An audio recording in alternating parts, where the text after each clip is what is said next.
Okay, I want to continue with chapter 22 of Exodus. If a man steals an ox or a sheep and slaughters it or sells it, he shall pay 5 oxen for the ox and 4 sheep for the sheep. What is that? That's simply restitution. How is that wrong? And people say, oh, well, we don't live in an agricultural society. But the principles are still there. The principle is still there of not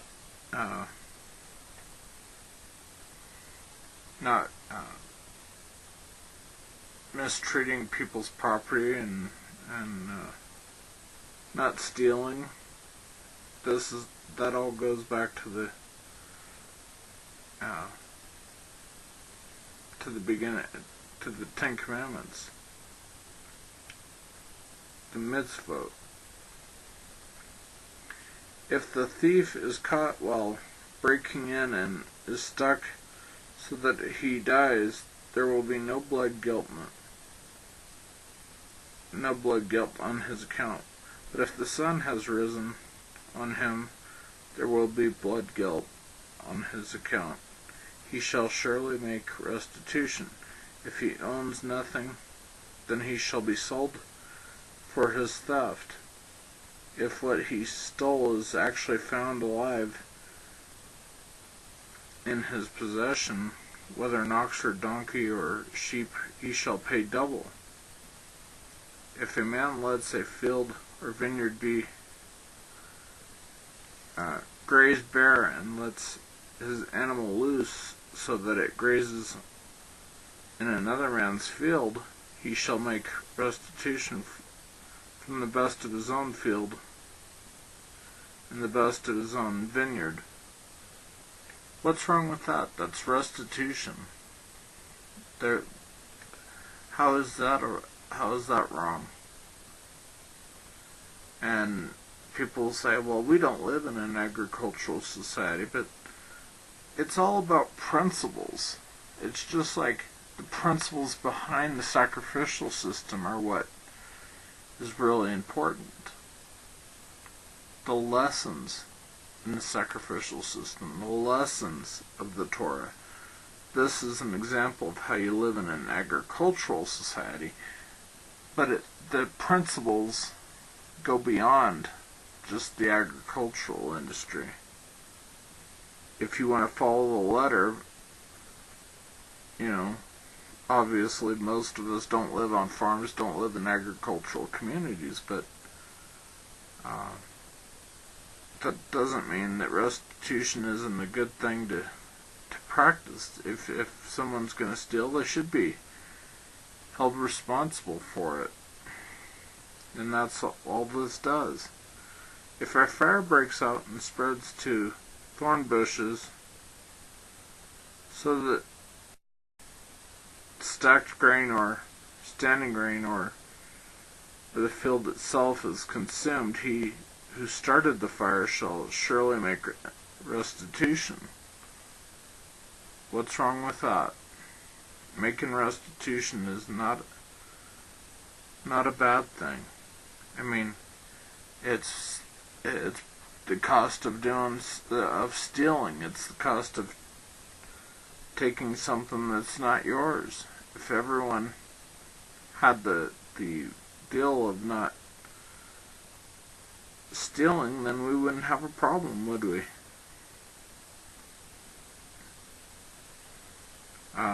If a man gives his neighbor money or goods to keep for him, and it is stolen from the man's house, if the thief is caught, he shall pay double.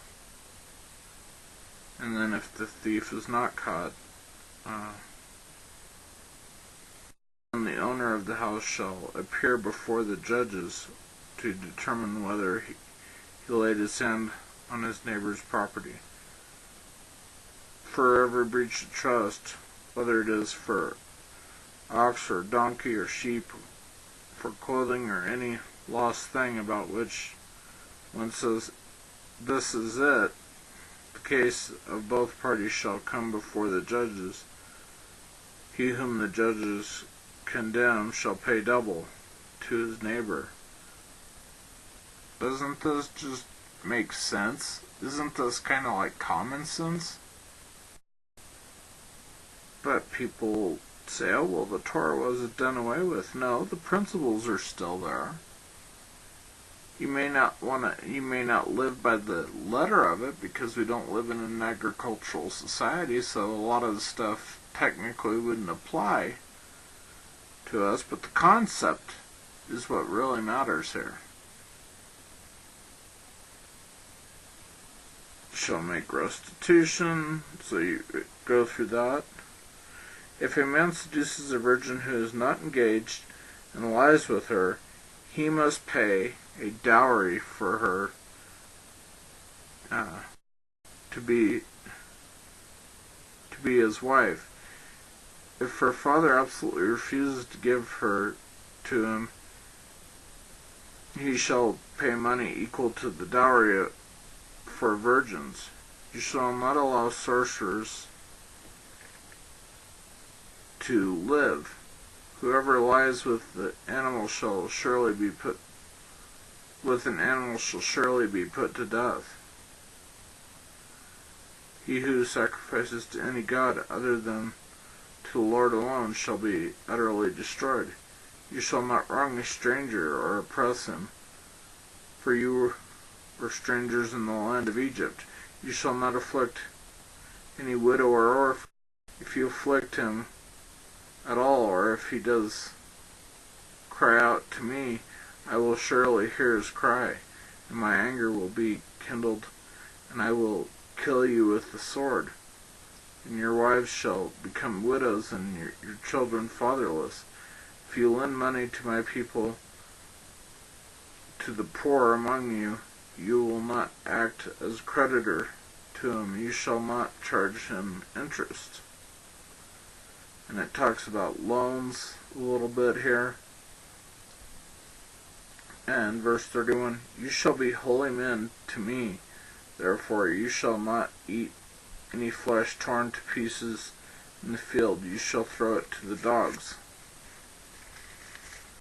But like this thing is sorceries, what do you think a lot of this stuff is that we have nowadays?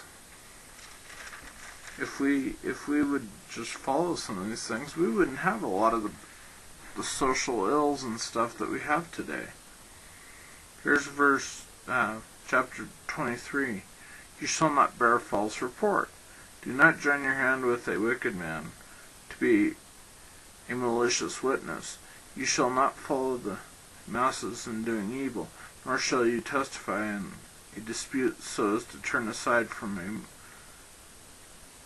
after a multitude in order to pervert justice, nor shall you be partial to the poor man in his dispute. If you meet your enemy's ox or his donkey wandering away, you shall surely return it to him.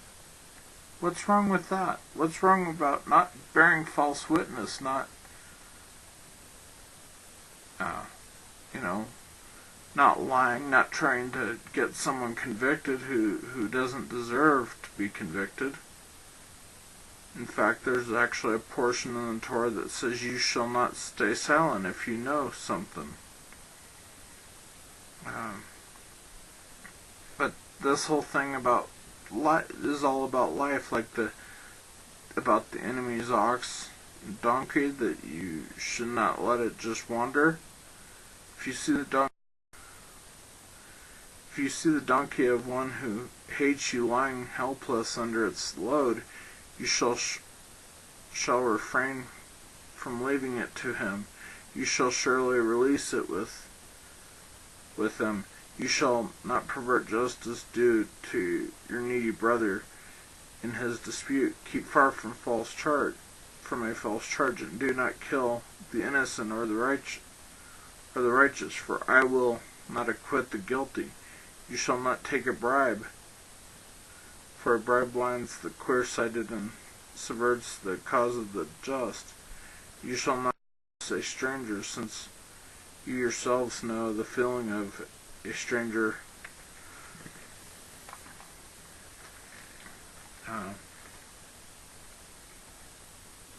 for you also were strangers in the land of Egypt.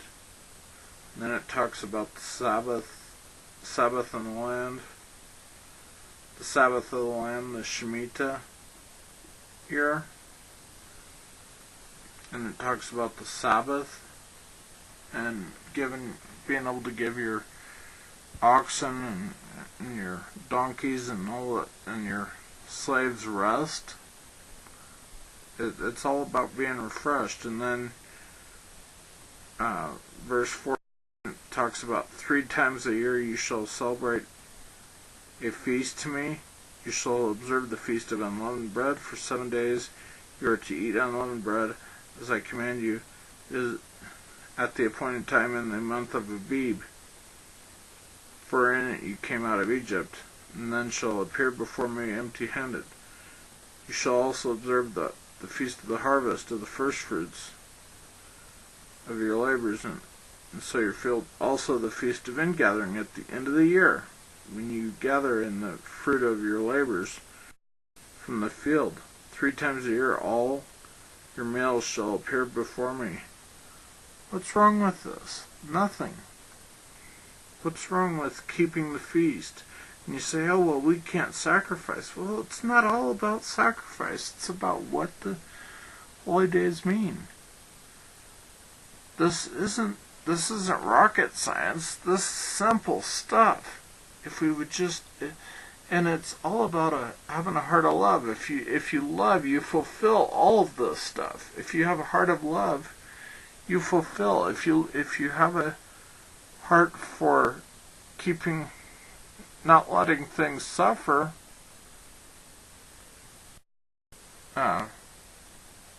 like animals suffer for needlessly and preserve life, you fulfill this.